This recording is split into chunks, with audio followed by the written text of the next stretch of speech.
Okay, so we're moving along here. Yeah, the dial is definitely damaged. We have some definite damage to the dial there, so it's not perfect. But here I have my cleaning basket, and I have a couple of these of different sizes, different types.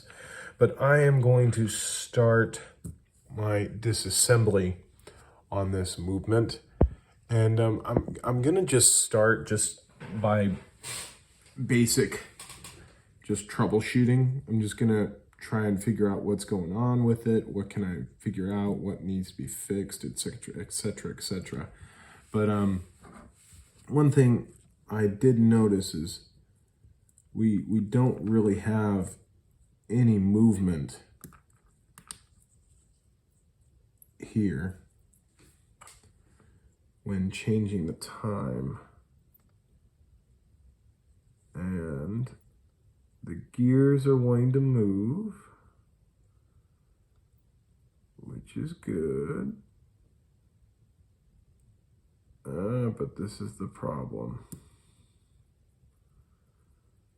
And it really looks like somebody really wanted to fix this and could not do it. Ooh, could not fix it. And he did something I've done in the past, and that just doesn't work.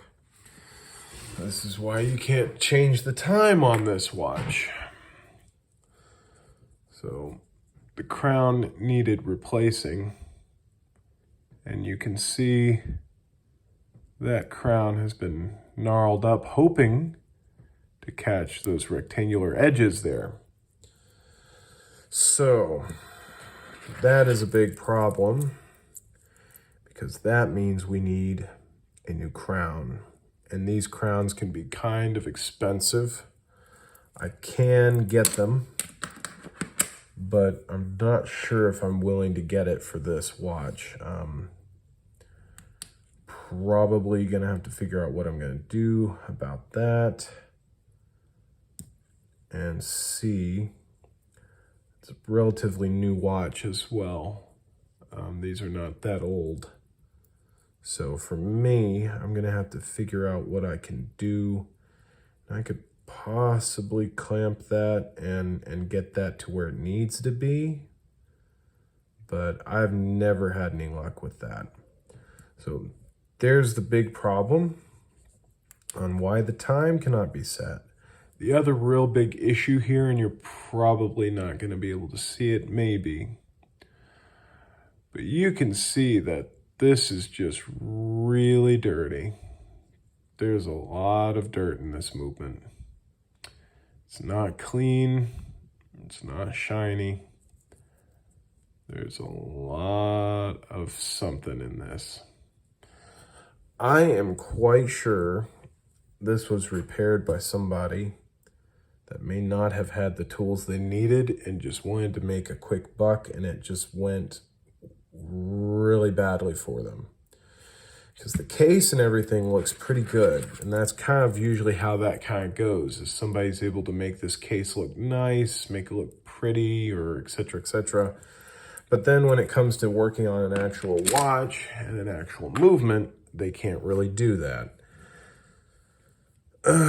This is going to be interesting. This is going to be really interesting, because I'm pretty sure I can get this to where it needs to be, serviced-wise. That crown will be a problem. And the dial will probably be a problem as well, because without those dial feet, I may have to just send that to get that done. I'm not sure. But we will see. There are little tricks and ways to get new dial feet, and I don't like them. There's a way you can use metal cement, and you get these little spokes, and you make a small hole and make it fit, and then you've got dial feet. I really don't like that unless you either have the right tool or you use the proper type of dial dot. And this person just used like glue dots from like a kid's toy or something. So you gotta use the right stuff for this type of thing. And even that, I don't like. I don't like using dial dots. I really like being able to make the feet themselves, but It's tough, and there's a high risk of damaging the dial even further by burning it up. So I'll try and disassemble this a little further, and we'll see where we get.